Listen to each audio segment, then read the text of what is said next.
If names like The New Yorker, The Atlantic, and Harper's conjure more than just names of magazines, if you see them as gatekeepers of American letters and culture, if so, then today's book just might be for you. Today, I'll be reviewing The World She Edited, Katharine S. White at The New Yorker by Amy Reading. Welcome to Spencer Reads Everything. I'm your host, Spencer Duncan, and today we're reviewing The World She Edited, Katharine S. White at The New Yorker by Amy Reading. I picked up this book because it was a finalist for the 2025 Pulitzer Prize in Biography. And if you're following along with my journey through all of the finalists and winners, don't forget to check out my Pulitzer Prize playlist. This biography tells the story of Katharine S. White, the legendary but often overlooked literary editor at The New Yorker, who helped shape the tone, values, and voice of American writing in the mid-20th century. As the first fiction editor at the magazine, she helped define its reputation for literary excellence, as well as discovering and refining the works of writers like E.B. White, Vladimir Nabokov, and John Updike. The author, Amy Reading, doesn't just offer a portrait of White as a behind-the-scenes powerhouse, she also explores the rise of The New Yorker as a taste-making institution, one that reflected and reinforced the values of a coastal literary elite. This is a biography not just of a person, but of an entire class of American cultural arbiters, and the subtle power they wielded through editorial work. Quick bio on the author, although I must say I couldn't find much about her.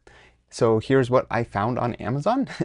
Amy Reading grew up in Pennsylvania and Washington State. She writes narrative history and biography and has been awarded fellowships from the National Endowment of the Humanities and the New York Public Library. She holds a PhD in American Studies from Yale University and lives in upstate New York with her husband and 2 children. She can be found at amyreading.com. That's what I found. Also, she has one other book that I could see on Amazon. Is called The Mark Inside, A Perfect Swindle, A Cunning Revenge, and A Small History of the Big Con, which apparently tells the story of Texas rancher J. Frank Norfleet, who lost everything in a 1919 stock market swindle. And after he did what many other marks do, and he went home, borrowed more money from his family, and returned for another round of swindling. That is the summary as far as I could tell. That is the author. I don't have much on her. Hopefully, as she writes more and more, she will become a more familiar name. I will say, generally speaking, this was a very readable book, and I did enjoy reading it. With that, let's take a look at a summary of this book. The World She Edited brings to life the extraordinary career of Katharine S. White, the first fiction editor at The New Yorker, as I've already pointed out, and one of the most influential literary editors of the 20th century. If her name doesn't ring a bell immediately, her last name just might. Katharine was married to E.B. White, the beloved author of Stuart Little, Charlotte's Web, The Trumpet of the Swans, and the co-author of The Elements of Style. That alone tells you something about how central she was to the world of American letters. But Katharine S. White wasn't just the wife of a famous author, she was a pioneering figure in her own right. She joined The New Yorker in its earliest days in the mid-1920s, and she quickly rose to become its first official fiction editor, shaping the literary tone and content of what would become one of the most powerful cultural institutions in American publishing. White helped build the magazine's signature mix of wit, elegance, and literary seriousness, and she brought in a generation of writers, many of whom would go on to become canonical names, helping them refine their work, find their voices, and navigate the opaque world of publishing. The author of this book, Amy Reading, structures it as both a biography and an institutional history. As I've already said, she tracks White's early life and education, including her studies at Bryn Mawr, and her early passion for literature before moving into her early professional life and marriage to Ernest Angell, her first husband, and then, of course, to E.B. White.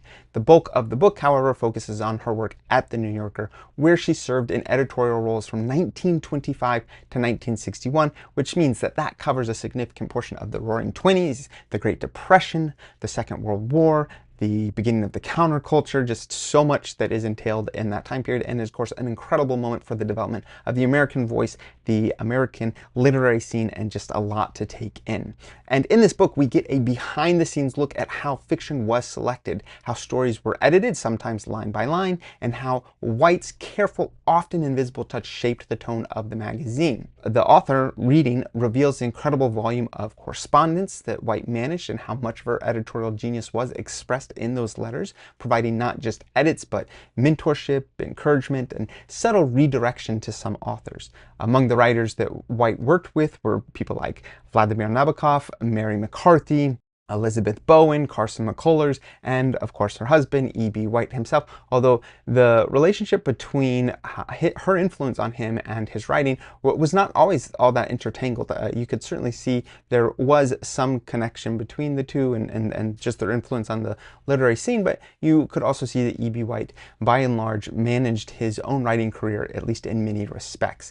And that's one of the reasons why it's actually such an interesting writing career. If you take his three most famous children's books, that's not actually what he did most of his career, and then you take with that even his elements of writing, you just have a interesting career with E.B. White. That's all I can say, and his wife certainly played a role in it, but there's also genuine elements of distinction I think worth pointing out.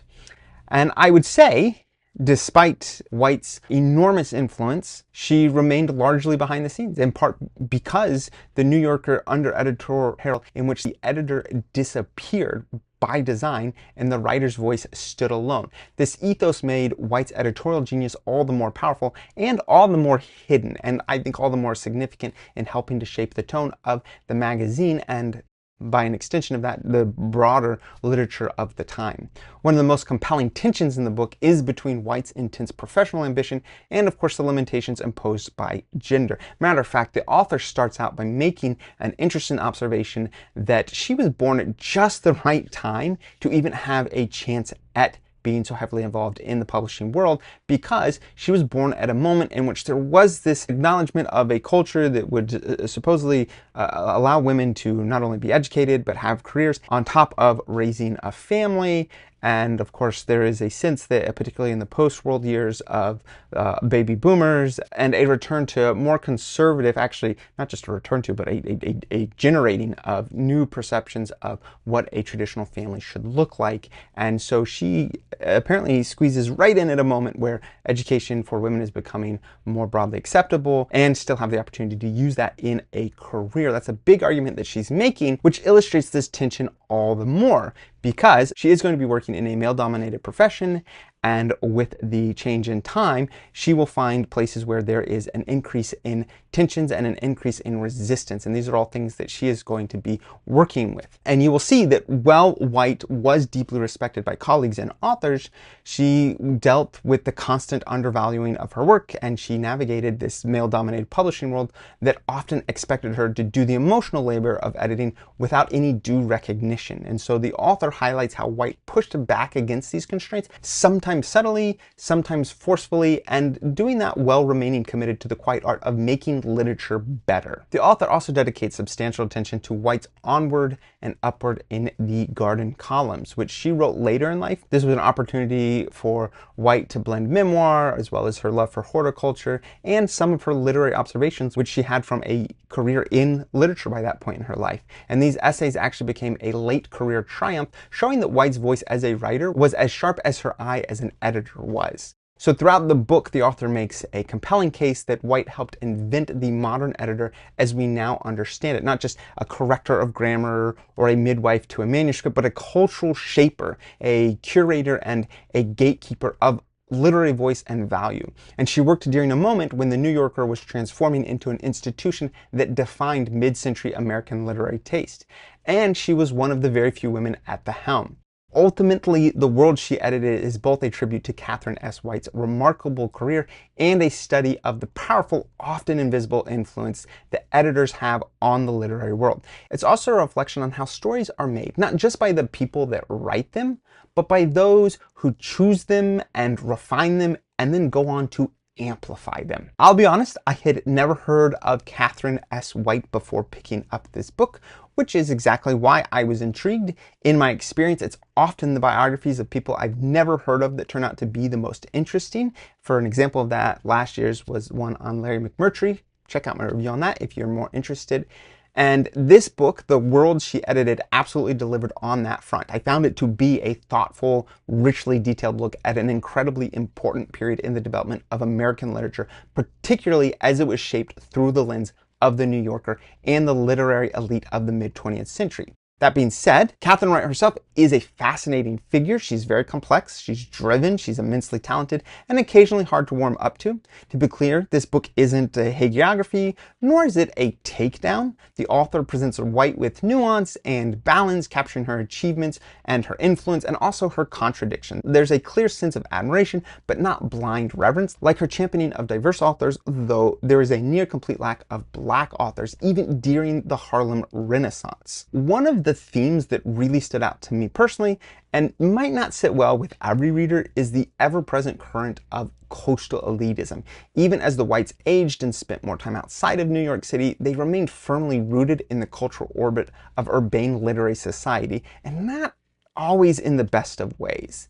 Their circle was exclusive, their sensibilities, they were refined, and their influence was undeniable, but that element might be alienating for some. But for me, it made the book all the more fascinating. It was a window into a particular world that was shaped by a particular class of cultural gatekeepers who defined so much of what we now consider American literature, particularly the sense of Americana.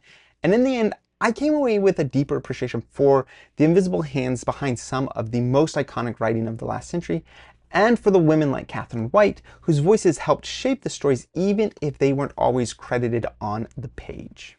So who is this for?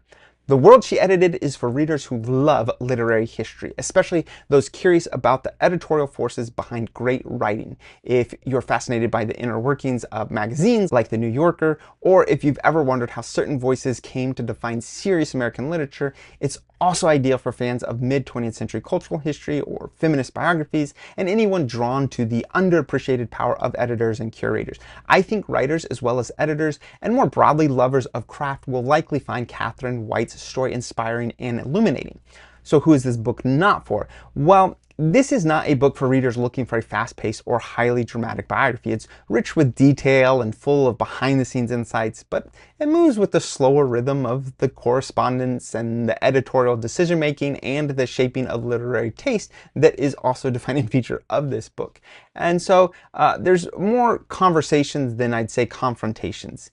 And if you don't have much interest in literary institutions, especially those centered on coastal elites and the East Coast publishing world, the book might feel insular, and that may turn some people off. I will say, though the author is an academic, this book is not written in an academic manner. I think it is highly readable. I think that if anything that I've said so far sounds interesting to you, then you will find it pretty easy to get into this book, although it is also pretty long. All in all, I'll say this is a compelling biography of a woman who helped shape American literature. Not through authorship, but through the unseen labor of editing. Katharine Wright may not be a household name, but her influence is in many places in the mid-20th century literary landscape. And I think that the author of this book offers a thoughtful, balanced portrait of a complex figure working within a rarefied world of cultural gatekeeping and literary prestige. So whether you're a lover of literary history, a curious writer, or someone exploring this year's Pulitzer Prize finalists, like I am, this book offers an engrossing look into how taste is made and who gets to make it. I would love to know your thoughts on this book, anything else about Katharine Wright, if you happen to know anything else about her, or anything detailing the development of American literature at this time. Please let me know your thoughts in the comments. Let's get this conversation going. And if you are enjoying this video or any of my videos, especially those pertaining to the Pulitzer Prizes or any of the many different things that I cover here on Spencer Reads Everything, because I read everything, please feel free to share it. Help get the word out. The more people know about this channel, the more videos I can make. And please remember to like, subscribe, turn on those notifications, and until next time, keep those pages turning.